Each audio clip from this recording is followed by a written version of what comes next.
ఆ పేరు పామర్తి కన్యాభాస్కర్రావు, ఆ, కృష్ణా జిల్లా గుడ్లవల్లేరు మండలం, ఒలవలపూడి సర్పంచ్ది. సరే మీరు ఇప్పుడు పంచాయతీ అంతకుముందు నిధులు లేవని చెప్పి చాలా మంది రోడ్లు ఎక్కారు, పంచాయతీ ప్రెసిడెంట్ అందరూ గొడవ గొడవ చేశారు. ఈ గవర్నమెంట్ వచ్చిన తర్వాత పవన్ కళ్యాణ్ గారు పంచాయతీ నిధులు ఏర్పాటు చేయడానికి ట్రై చేస్తున్నారు, ఏర్పాటు చేశారు కదా, దాన్ని ఎలా చూస్తారు మీరు? బాగా ఏర్పాటు చేశారు. ఆ, అంత క్రితం అయితే బీచింగ్ కొనడానికి కూడా మాకు డబ్బు లేదు. ఆ, ఇవాళ ఈ కూటమి గవర్నమెంట్ వచ్చిన తర్వాత 4 విడతలుగా 15 ఫైనాన్స్ డబ్బులు వచ్చాయి. అంతకుముందు ఆ డబ్బులన్నీ ఏం చేశాడంటారు? అంతకుముందు డబ్బులను సొంత అవసరాలకిను ఈ సంక్షేమ పథకాలకు ఉపయోగించాడు. అంటే పంచాయతీల్ని నిర్విరామం చేశాడు. అంటే ఇవాళ పంచాయతీ అంటే పంచాయతీలో ఏదైతే గ్రామం ఉందో గ్రామానికి సంబంధించిన అవసరాలకే వాడుకోవాలి కదా, సంక్షేమ పథకాలకు ఎందుకు ఉపయోగించాల్సి వచ్చిందంటారు? అది గవర్నమెంట్ ఇష్టం. ఎందుకంటే సెంట్రల్ గవర్నమెంట్ ఇస్తుంది డబ్బు. సెంట్రల్ గవర్నమెంట్ నుంచి స్టేట్ గవర్నమెంట్ వాడేసుకుని పంచాయతీల్ని నిర్విరామం చేశాడు.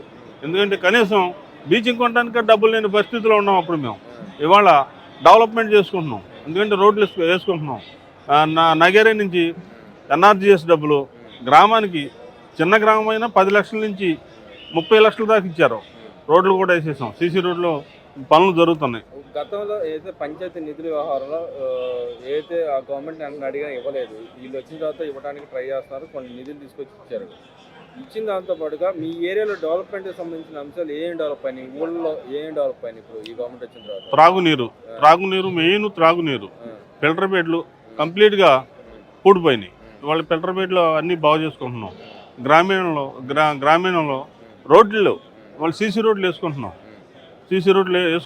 పనులు బాగా ముమ్మరంగా జరుగుతున్నాయి. మరి అంతకంటే ఇంకేం కావాలి మనకి? అసలు సంక్షేమ పథకాలంటే ఇస్తాడు, సూపర్ సిక్స్ పథకంలో భాగంగా ఇస్తారు ఎవరంటారు, కానీ టైం పడుతుంది. ముందు మాకు కావాల్సిందల్లా డెవలప్మెంట్ కదా. గ్రామాన్ని ఏ విధంగా అభివృద్ధి చేసుకోవాలనే పథకం మీద వీళ్ళు ఎన్ఆర్జీఎస్ గ్రాంట్ తీసుకొచ్చి ఇవ్వడం జరుగుతుంది. అంటున్నాడు జగన్మోహన్ రెడ్డి గారు, అంటున్నారు అసలు అన్ని అబద్ధాలు చెబుతున్నాడు చంద్రబాబు నాయుడు, ఏ పనులు చేయట్లేదు, పథకాలు ఇవ్వట్లేదు అని చెప్పి అంటున్నాడు కదా. అబద్ధం ఆడినోడికి అబద్ధమే అంటూ అనిపిస్తుంది. ఆయన 5 సంవత్సరాలు అబద్ధమేగా ఆడింది, ఒకడు కూడా నిజం చెప్పలా. అది బట్టన్ నొక్కేసాను పడిపోతుంది అనేవాడు. ఇవాళ బట్టన్ నొక్కితే 4 నెలలకు పడి 4 నెలలు పడిన రోజులు కాడ ఉండే. మరి ఇవాళ ఆయన అట్లా చేయట్లా. మొన్న ఫ్లడ్ వచ్చింది. ఫ్లడ్ వస్తే పల్లెటూరులో కూడా పొలాలు మునిగిపోతే 15 రోజుల్లోనే అమౌంట్ వేసాడు, ఎకరానికి 10,000. మరి ఇండియాలో ఎక్కడ జరిగి ఉండదేమో అనుకుంటున్నాం మేము. ఆ విధంగా డెవలప్ చేస్తున్నాడు చంద్రబాబు నాయుడు. దాన్ని కూడా ఫ్లడ్ వచ్చింది, ఎవరికి సాయం అందలేదని చెప్పి అంటున్నాడు కదా. అవన్నీ ఆయన అనుకుంటే వరకు. ఆయన ₹1 ఇస్తానన్నాడు, ఇంతవరకు ఇచ్చాడా? ఎవరికి ఇచ్చాడు?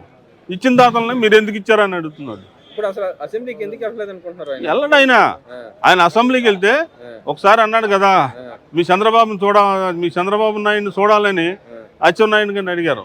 మరి ఇవాళ ఆయన వెళ్తే మరి ఈ అచ్చెన్నాయుడిని అడగొచ్చు, ఇంకొకళ్ళు అడగొచ్చు, మీరు ఎందుకు రావట్లేదని. దాని మీదట ఆయన పొరపాటును కూడా అసెంబ్లీకి అడుగు పెట్టడం. అవును, ఎమ్మెల్యేనే, ప్రతిపక్ష హోదా కూడా లేదు. ఇప్పుడు మీరు పంచాయతీకి అట్లా ఎన్నికలు జరిగితే ఆయన కూడా ఎమ్మెల్యే అయ్యారు. అంతే. మీరు ఎలా పరిపాలన చేస్తారు, గ్రామాల పరిపాలన చేస్తారు, ఆయన అసెంబ్లీకి వచ్చి ప్రజలకు సంబంధించిన వ్యవహారం చెప్పారు కదా. చెప్పాలి. ఎందుకు రాలేకపోతున్నాడు అంటారు? ఆయన వచ్చే ఇది లేదు ఇక, ఎందుకంటే ఆయన అన్ని అబద్ధాలు ఆడాడు కదా. గవర్నమెంట్ నడపలేకపోయాడు. మరి 175 అన్నాడు. 175 మనకు ఎందుకు రాకూడదని దూరంలో ఉన్నాడు. మరి 175 వల్ల 11 సీట్లకి పరిమితం అయ్యాడు. ఇంకా అసెంబ్లీకి వచ్చి మొహం ఎత్తుకునే పరిస్థితి లేదు ఆయనకి. ఇప్పుడు మీరు పంచాయతీలో ఉన్నారు, మీరు వెళ్ళి ఏదైతే మున్సిపాలిటీలో ఇట్లా ఉంటే ఆ వార్డులో మీ సమస్యలు ఉంటే చెప్పుకోవడానికి అవకాశం ఉంటుంది. ఇప్పుడు ఈ ఇంటి దగ్గర ఉండి చెప్తే సమస్య పరిష్కారాలు అవుతాయా? అంటే ఆఫీస్కి వెళ్ళి మాట్లాడితేనే సమస్య పరిష్కారం అవుతుంది. ఇంట్లో ఉండి ఆర్డర్ వేస్తే వాళ్ళు అయ్యే రోజులు కాదు కదా. వెళ్ళాలి, పని చేయించుకోవాలి, చెప్పుకోవాలి, పని చేయించుకోవాలి. ఇప్పుడు విమర్శలు చేసిన ఉపయోగం ఉందంటారా? ఆయన ఏం ఉపయోగం లేదు. ఇంకా ఆయనే తిడతారంటే జనం. ప్రజలే తెలుస్తుంది కదా, ప్రజలుగా కళ్ళు తెరిచారు ఏ విధంగా డెవలప్మెంట్ చేస్తున్నారు అనేది. అందుకతం అసలు దారి లేక ఆ గోతుల్లో పడి వెళ్ళాల్సి వచ్చేది. చీకటి పడితే పల్లెటూరులో తడుముకుంటూ వెళ్ళాల్సి వచ్చేది. మరి వాళ్ళు సీసీ రోడ్లు వేసుకుంటున్నాం అన్ని పంచాయతీల్లో కూడా. మీరు గుడివాడ నియోజకవర్గం అంటున్నారు. మీ నియోజకవర్గానికి అంతకుముందు 20 ఏళ్ళు ఒక ఎమ్మెల్యేగా నాని గారు పనిచేశారు. ఆయన పనితీరు ఎలా ఉంది, ఎందుకు ఓడించారంటారు? ఆయన పనితీరు అంటే ఆయన రాడండి, జనాల్లోకి రాడు. గెలిచేదాకా వస్తాడు. గెలిచిన తర్వాత ఇంకా మనం మా మొఖం ఇంకా చూడడం. ఫోన్ చేసినా పట్టించుకోడు, ఏ పనికి వెళ్ళినా పట్టించుకోడు. ఆ శశిభూషణ్ అయినా ఆయనకి అప్పచెప్పేవాళ్ళు. ఆయన చేసినంత ఈయన చెందినంత అంతే తప్ప జనాల్లోకి అసలు వచ్చేవాడు కాదు. 20 సంవత్సరాలు అనుభవించాం కదా. ఆయన పరిపాలన ఏంటో ఆయన గవర్నమెంట్ అంతకితం అవుతానేమో 2 టర్మ్లో ప్రతిపక్షంలో ఉన్నాం మేము ఏం చేయలేకపోయాను అన్నాడు. ఈయన మంత్రి అయిన తర్వాత గవర్నమెంట్ వచ్చిన తర్వాత కూడా ఒక్క రోడ్డు కూడా ఎంత లేకపోయాడు. సరే ఓడిపోయిన తర్వాత అసలు ప్రజలు కానీ వచ్చి కలిసాడా, కనీసం కార్యకర్తలను పలకరించాడా? అసలు లేదుగా, అసలు గుడివాడలోనే లేడు అసలు. ఎందుకని? ఎందుకనంటే మరి ఆయన భయం అయింది, వెళ్ళిపోయాడు, ఎక్కడ ఉంటున్నాడో తెలీదు, గుడివాడలో లేడు. గతంలో వ్యాఖ్యలు చేశారు ఆడపిల్లల మీద కానీ, ఇటు పక్క మంత్రుల మీద, ఇప్పుడున్న చంద్రబాబు నాయుడు గారి మీద కానీ, వాళ్ళ భార్య మీద కానీ అందరి మీద వ్యాఖ్యలు చేశారు. వాళ్ళందరూ అరెస్ట్ చేస్తున్నారు, అది రైటే అంటారా? కరెక్టే మరి. ఏమి తెలియని వాళ్ళని కుటుంబ వ్యవహారాల్లోకి వెళ్ళి కుటుంబాన్ని విమర్శించే అధికారం లేదు కదా. వ్యక్తిగతంగా రాజకీయంగా నువ్వు నేను విమర్శించడం తప్పలేదు. నా కుటుంబాన్ని నువ్వు, నీ కుటుంబాన్ని నేను విమర్శించడం అనేది అది మంచి పద్ధతి కాదు. అది రాజకీయంగా మంచి పద్ధతి కాదు. నువ్వు నేను విమర్శించుకున్నావు తప్పలేదు దానికి పార్టీ పరంగా. అంతే తప్ప ఇంటికాడ ఆడవాళ్ళని లేకపోతే చెల్లెల్ని అక్కల్ని విమర్శించడం ఎవరైనా సరే, వాళ్ళు ఈ గవర్నమెంట్ అయినా ఆయనైనా సరే అట్లా విమర్శించకూడదు. విమర్శించడం చాలా తప్పు కూడా. ఇప్పుడు ఏదైతే అన్యాయం అక్రమంగా అరెస్టులు చేస్తున్నాం మా నాయకుల్ని, టీడీపీ వాళ్ళే మా వాళ్ళ ఫేక్ అకౌంట్ క్రియేట్ చేసి పోస్టులు పెట్టారని చెప్పి అంటాడు జగన్మోహన్ రెడ్డి. మా వాళ్ళు అలా ఏం చేయలేదండి. అసలు లేకపోతే మా కొడాల నాని కానీ వీళ్ళని కానీ గొడ్డలోడ తీసి కొట్టాలి. ఎందుకని అంటారు? వాళ్ళు చేసిన దుర్మార్గం అలాంటివి చేశారు. కానీ మా వాళ్ళు, మా నాయకుడు అట్లా చేయనివాడు. ఏంటంటే ఆయన శాంతం, మీరు శాంతం, కంగారు పడద్దు, చట్ట ప్రకారం వెళ్దాం ఉంటాడు. కానీ మీరు వెళ్ళి వాళ్ళ మీద రుబాబు చేయండి, వీళ్ళ మీద రుబాబు చేయండి అనే మనస్తత్వం ఆయనకి లేదు. ఇప్పుడు గవర్నమెంట్ ఇవాళ అసెంబ్లీ, ఇవాళ లాస్ట్ డే, ఇవాళ నిన్న చెప్పినప్పుడు చంద్రబాబు నాయుడు గారు గట్టిగా మహిళల మీద ఎవరైనా చేసినా వాళ్ళని తాట తీస్తామని చెప్పి కరాఖండిగా చెప్పారు. అది మా వాళ్ళు లేదు, ఎవరైనా లేదని చెప్పారు. దాన్ని ఎలా చూస్తారు? తప్పలేదు, అది కరెక్టే కదా. ఎవరైనా ఒకటే మహిళ అన్న తర్వాత ఇప్పుడు ప్రతి మనిషి కూడా తల్లి పెళ్ళం అనేది ఉంటుంది కదా. తల్లిని తల్లిగా చూడాలి, భార్యని భార్యని చూడాలి. అంతేగాని అటు ఇటు కాకుండా తాగి చేసి మా ఇష్టం వచ్చినట్టు ప్రవర్తించడం అనేది తప్పదు. చంద్రబాబు నాయుడు గారు మాట్లాడిన మాట కరెక్టే, దాన్ని మేము ఏకీభవిస్తున్నాం. అదేవిధంగా బకాయిల వ్యవహారాల్లో మేము ఉండగా తక్కువ అప్పులు తెచ్చాము, తక్కువ బకాయిలు పెట్టాము, వీళ్ళు బకాయిలు పెట్టి మేము తీర్చుకుంటూ వచ్చామని చెప్పి జగన్మోహన్ రెడ్డి అన్నాడు. ఆయన గవర్నమెంట్లో మరి బకాయిలు ఎంత మటుకు తీర్చారంటాడు? అసలు ఆయన ఏం బకాయిలు తీర్చేయండి. బకాయిలన్నీ పేరుకు వచ్చేసి వారానికి వచ్చేసి 5,000 కోట్లు 4,000 కోట్లు అప్పు తెచ్చి ఈ సంక్షేమ పథకాలకి వాళ్ళ అకౌంట్లో కొడుతున్నా, వీళ్ళ అకౌంట్లో కొడుతున్నా అని కొట్టాడు. కానీ అసలు ఆయన చేయని వారం అప్పు ఉంది. అసలు ఆయన చేయని వారం అప్పు ఉందా? ఈ అప్పు అంతా ఏం చేశాడు? అసలు సంక్షేమ పథకాలకు ఉపయోగించాడు. డెవలప్మెంట్, రోడ్లు కానీ భవనాలు కానీ ఏమి ఉపయోగించాడు. ఈ గవర్నమెంట్ వచ్చిన తర్వాత అప్పులు లేకుండా ఎలా నడపగలుగుతుంది అంటారు? ఈ వాలంటీర్ వ్యవస్థను ఎత్తేసాం, దానివల్ల కొంత ఆదాయం వచ్చింది. వాలంటీర్ వ్యవస్థ ఈ గవర్నమెంట్ తీసేసిందని వాళ్ళే అంటున్నారు. నిజంగా తీసారు? వాళ్ళే రెన్యువల్ చేయలే. 23 ఆ టైం అయిపోయింది, రెన్యువల్ చేయలే. ఆటోమేటిక్ రద్దు అయిపోతుంది. రెన్యువల్ చేయనప్పుడు రద్దు అయిపోయింది. అది ఈ గవర్నమెంట్ తీసేసింది అంటున్నారు. బోర్దలతానికి ఎన్నేని అంటారండి, బోర్దలతానికి ఎన్నేని అంటారు.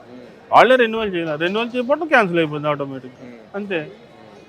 సరే, ఆయన వచ్చిన తర్వాత 35 లక్షల మంది ఉద్యోగాలు ఇచ్చాయని చెప్తాను. నిజంగానే ఇచ్చాడు 35 లక్షల మంది ఉద్యోగాలు? ఎవరు? జగన్మోహన్ రెడ్డి గారు చెప్తున్నారు. జగన్మోహన్ రెడ్డి గారు 35 లక్షలకి ఎవరికి ఇచ్చారండి ఉద్యోగాలు? ఒక సచివాలయాల్లో పోస్టింగ్ ఇచ్చిన మాట వాస్తవం. అది సచివాలయాల్లో అది అసలు ఆ పోస్టింగ్లే వేస్ట్. మండలాఫీస్ ఉంది, మండలాఫీస్కి వెళ్ళి పనిచేయించుకునే వాళ్ళం. ఇవాళ మండలానికి 17 సచివాలయాలు 18 సచివాలయాలు పెట్టాడు. ఎంత ఎక్స్పెండిచర్ అవుతుందో మరి గవర్నమెంట్కి తెలుసు. ఈ ఎక్స్పెండిచర్ అంతా అనవసరం. ఏదో సచివాలయానికి 3-4 నుంచి టెక్నాలజీ తీసేయడం మంచిది. వేరే డిపార్ట్మెంట్కి చదువుతానంటున్నారు, అట్లా చదువుతూ చాలా ఇన్కమ్ వస్తుంది అనమాట. రిటైర్ అయిపోయిన వాళ్ళ స్థానంలో వీళ్ళని వేసేస్తే కొంతమట్టుకి గవర్నమెంట్ అప్పులు పాలు అవ్వకుండా బాధ్యతగా ఉంటుంది. అలాగే చూసుకుంటే ఇప్పుడు పవన్ కళ్యాణ్ గారు, చంద్రబాబు నాయుడు గారు ఇద్దరు కలిసి పనిచేస్తున్నారు. వాళ్ళ పనితీరు ఎలా ఉంది? పనితీరు చాలా బ్రహ్మాండంగా ఉంది. ఎందుకంటే గ్రామీణ పంచాయతీరాజ్ తీసుకుంటాం, చాలా ఆయన ఉత్తమం. ఆయన అడుగు ముందుకేసి పంచాయతీ వ్యవస్థనంతా కూడా ఒక తాటి మీదకి తీసుకొచ్చే ప్రయత్నం చేస్తాడు కూడా, చేస్తాడని నమ్మకం ఉంది. పంచాయతీలకి నిధులు కూడా ఫుల్గా ఇస్తాడని. ఇప్పుడు గ్రామ సభలు లాంటి ఏర్పాటు చేశారు పవన్ కళ్యాణ్ గారు వచ్చిన తర్వాత, దానివల్ల ఉపయోగం ఎంత మట్టుకు వచ్చిందంటారు? గ్రామ సభల్లో అందరూ తెలుస్తుంది. గ్రామ సభ అనేది ఇప్పుడు ఒక జనరల్ బాడీ అనేది పంచాయతీ కానీ మండలంలో కానీ, మండలంలో ఉన్న వరకే ఇది. గ్రామ సభ అనేది గ్రామం మొత్తం దండోరాయించి గ్రామ సభల్లో ఉన్న విషయాలు చర్చించుకుంటాం. అప్పుడు అందరూ తెలుస్తుంది. త్వరలో చంద్రబాబు నాయుడు గారు ముఖాముఖి ప్రోగ్రామ్ పెట్టబోతున్నారు, దాన్ని ఎలా చూస్తారు? ముఖాముఖి బాగుంటుంది. ముఖాముఖి పెడితే అంటే అందరికీ మాట్లాడలేము, మాట్లాడిన వాళ్ళు మాట్లాడతారు. దానికి వాళ్ళు వేసే క్వశ్చన్కి సమాధానం చెప్పిన వాళ్ళు చెప్తారు. కొంతమందికి ముఖ్యమంత్రి స్థాయి వ్యక్తి ప్రజలతో మమేకం అవడానికి అది ఉపయోగపడుతుంది అంటారా? ఉపయోగపడుతుంది. ఎందుకు ఉపయోగపడదు? బంగారంలోకి ఉపయోగపడుతుంది. మరి ఒక ముఖ్యమంత్రి మనతో మాట్లాడుతున్నాడంటే మరి ఎంత ఇదిగా ఉంటుందా? మన సూచనలు కూడా ఆయన తీసుకుంటున్నాడు కదా. ఆయన మాట్లాడుతున్నాడు, మన సూచనలు కూడా మనం ఇస్తున్నాం, ఆయన తీసుకుంటున్నాడు, యాక్సెప్ట్ చేస్తాడు. మరి బాగానే ఉంటుంది, ఉపయోగంగానే ఉంటుంది. అదేవిధంగా చూస్తుంది ఇవాళ ఒక ఇష్యూ బయటకు వచ్చింది. అదానికి సంబంధించిన విద్యుత్ ఒప్పందాల్లో కొన్ని వందల కోట్లు, వేల కోట్లు, 17,000 కోట్లు అవినీతి జరిగింది అంటున్నారు. మరి ఎంతవరకు అనేది మొత్తం బయట లాగుతారో గవర్నమెంట్ జరిగే ఉంటుంది. ఈయన అదే కదా చేసేది, నేను స్కాము చేసేది, స్కాము కంపల్సరీ జరిగి ఉంటుంది. అది మొత్తం బయట లాగిన తర్వాత చెప్పగలరు. అదేవిధంగా బాలకృష్ణ గారు ఇప్పుడు మా చెల్లెల్ని మమ్మల్ని తిట్టించాడు అని చెప్పి అంటారా? నిజమేనా? మనం చెప్తే వింటారండి. అది వాళ్ళు చెప్తే వింటారా? అవతల పార్టీ వాళ్ళు చెప్తే అవతల పార్టీ వాళ్ళు వింటారా? అది వాళ్ళ అపోహ అంతే తప్ప ఈయన తిట్టడం అది అసంభవమైన మాట, అది నమ్మరాని మాట. మరి ఆయన కరాఖండిగా మా చెల్లెల్ని అందరూ ఆయన అంటాడు, ఏదో ఒకటి అనాలి కదా, ఏదో ఒకటి అపనంద వేయాలి, గవర్నమెంట్ మధ్య ఏదో ఒకటి బురద అల్లాలి అని మాట్లాడతాడు. దేనికైనా తెగించున్నాడు. నా మీద అన్ని చేసిందల్లా మా అన్నయ్య అని చెప్తుంది కదా. మా అన్నయ్య అని చెప్తుంది. మరి అయినా సరే మరి ఈయనేమో వాళ్ళు తిట్టుతున్నారని ఈయన అంటున్నాడు. మరి ఆ చెల్లిని అమ్మ అంటలేదుగా, నన్ను పలానోళ్ళు చేశారని ఆవిడే అంటుంది కదా పబ్లిక్గా. మరి ఈయన తలకాయ ఉంచుకోవాలా? ఇప్పుడు అలాంటి వాళ్ళ మీద కేసులు పెడితే సమంజసం అంటారా? ఎలాంటి మీద? ఆడవాళ్ళ మీద మాటలు మాట్లాడే వాళ్ళ మీద కేసులు మరి సమంజసం. మరి వాళ్ళని తీసుకొచ్చి మీడియాలో పెడతాం అనేది చాలా తప్పు కదా.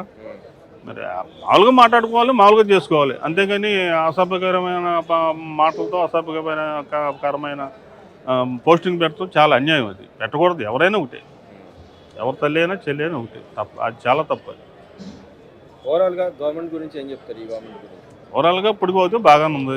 ఇంకా ముందు కూడా ఇంకా బాగా చేస్తాడు. పెన్షన్లు అంటే పెన్షన్లు ఇస్తాడు, రేపు జనవరిలో ఇస్తానంటున్నాడు. కొన్ని కొద్ది లేట్ అవుతుంది. మరి బడ్జెట్ లేదు కదా గవర్నమెంట్ దగ్గర, బడ్జెట్ లేదు. ఆ బడ్జెట్ చూసుకుని వదులుతున్నారు. సూపర్ 6లో భాగంగా రేపు మొన్న వదిలేరు, గ్యాస్ బండ్లు వదిలేరు మహిళలకి, ఇంకా వదులుతాడు. రేపు పొద్దున జనవరిలో కూడా రైతు భరోసా వదులుతానంటున్నాడు. వదులుతాడు, కంపల్సరీ వదులుతాడు. నిదానంగా ఒక్కసారి చేయలేం కదా ఎవరైనా. డబ్బు లేదు, డబ్బు ఉంటే చేసేస్తాడు. డబ్బు లేదు, డబ్బును బట్టి చేస్తాం. సెంట్రల్ గవర్నమెంట్ నుంచి సహకారం అందిద్దాం అనుకుంటున్నారా? ఫుల్గా అందుద్దని ఆనందం అందుద్ది ఖచ్చితంగా. 5 సంవత్సరాలు సెంట్రల్ గవర్నమెంట్ సహకారంతో బ్రహ్మాండమైన రోడ్లు వేస్తారో, బ్రహ్మాండమైన భవనాలు కట్టిస్తారో, హౌసింగ్ కానివ్వండి అన్నీ కూడా చేస్తారు. ఉండేది 3 సంవత్సరాలే, నేనే సీఎం అవుతా అని చెప్తున్నాడు కానీ అంటాడండి. ఏదో సామెత ఉందో ఆ సామెత ప్రకారం అంటాడు. నేను అంటున్నాడు కదా, నేనే రేపు సీఎంని, అంతా ఫెయిల్ అయిపోయిందని చెప్తున్నాడు కదా. ఏ విషయంలో ఫెయిల్ అయిందో మరి ఆయన తెలవాలి. వచ్చే అవకాశం ఉందంటారా?